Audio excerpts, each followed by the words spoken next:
आपल्या सगळ्यांना माहिती आहे की मे महिन्याच्या शेवटी मे, जून, जुलै, ऑगस्ट आणि आज सप्टेंबर अखेर या राज्यामध्ये खूप मोठ्या प्रमाणामध्ये अतिवृष्टी झालेली आहे।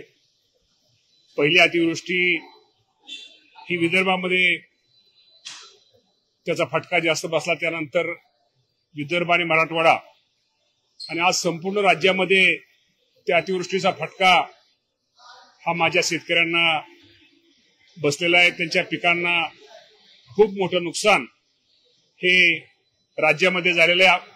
जर राज्याचा संपूर्ण जर विचार केला तर साधारणतः जवळजवळ 70 लाख एकर पिकाचं नुकसान हे राज्यामध्ये झालेलं आहे। खूप मोठ्या प्रमाणामध्ये त्यांची नदीकाठची, ओढ्याकाठची जी जमीन आहे ती जमिनीची माती सकट सगळी जमीन माती वाहून गेलेली आहे। अनेक पशुधन हे त्यामध्ये त्यांचं नुकसान झालेलं आहे। अनेक घरामध्ये पाणी गेलेले आहे, घराची खूप मोठ्या प्रमाणामध्ये पडझड झालेली आहे। शाळा असतील किंवा इतर गोष्टी असतील, खूप मोठं नुकसान आहे आणि या नुकसानीचे पंचनामे करण्याचा आदेश या राज्याचे मुख्यमंत्री देवेंद्र फडणवीस साहेब असतील, एकनाथजी शिंदे साहेब असतील, अजितदादा पवार साहेब असतील, हे तिन्ही नेते या संपूर्ण राज्याच्या परिस्थितीवरती लक्ष ठेवून आहेत। सगळीकडे पंचनाम्याचं काम हे युद्ध पातळीवरती सुरू आहे।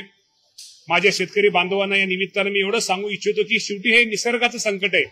शेवटी आपल्या सगळ्यांना याला सामोरं जावंच लागल, शेवटी धीर धरावंच लागल।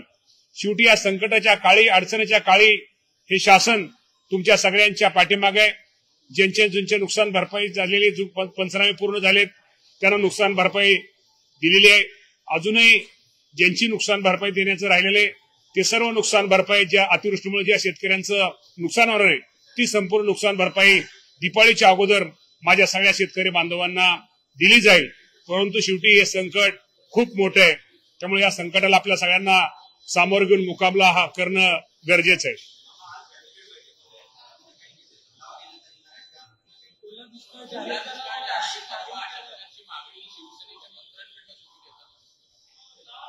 मागणी 100% शेतकऱ्यांची आहे। कुठलाही निर्णय घेताना किंवा कुठलाही निर्णय करताना शेवटी केंद्र सरकारचे निकष काय आहेत, राज्य सरकारचे निकष काय आहेत, शेवटी हे निकष बघून, पण हे निकष बघण्यापेक्षा जो अडचणी झालेल्या शेतकऱ्याला मदत मिळाली पाहिजे, त्याला मदत झाली पाहिजे, ही शेवटी शासनाची भूमिका आहे।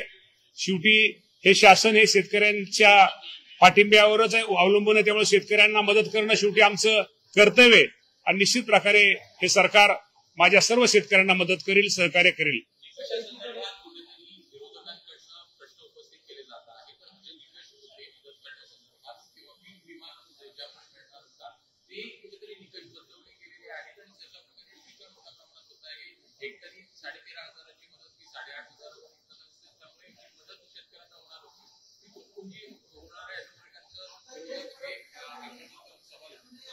शेवटी आपल्याला माहिती आहे की एनडीआरएफ याचा शेवटी जे आपल्याला माहिती आहे की एनडीआरएफच्या बरोबर असू द्या, ह्याच्या माध्यमातून असू द्या, राज्य सरकारच्या माध्यमातून असू द्या, ही जी मदत होती याचे शेवटी रक्कम ठरलेली आहे।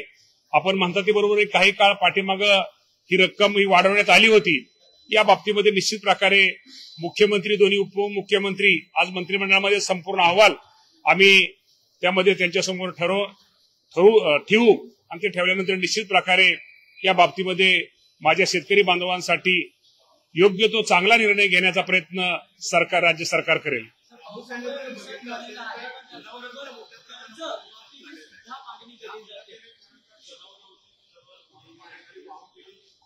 ज्या ज्या जनावर वाहून गेलेले त्या सर्व जनावरांचे जे वाहून गेले त्याची सगळी माहिती ही संकलित केली जात आहे। जे जनावर वाहून गेलेली त्या सर्वांना मदत केली जाईल।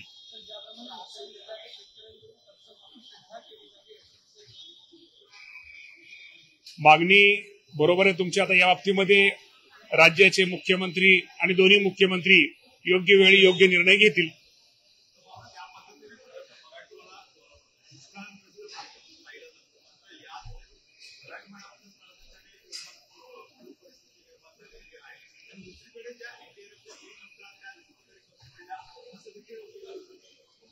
असं कमी वगैरे, शेवटी हे निसर्गाचं संकट आहे. या संकटाला शेवटी हे संकट काही सांगून येत नाही. हे आलेले संकट, या संकटाला आपण सामना करणं आपलं गरजेचं आहे. निश्चित प्रकारे मी एवढंच आपल्याला पुन्हा एकदा सांगतो की राज्य सरकार हे संपूर्ण या अडचणीच्या काळामध्ये शेतकऱ्याच्या पाठीमागे उभं राहील.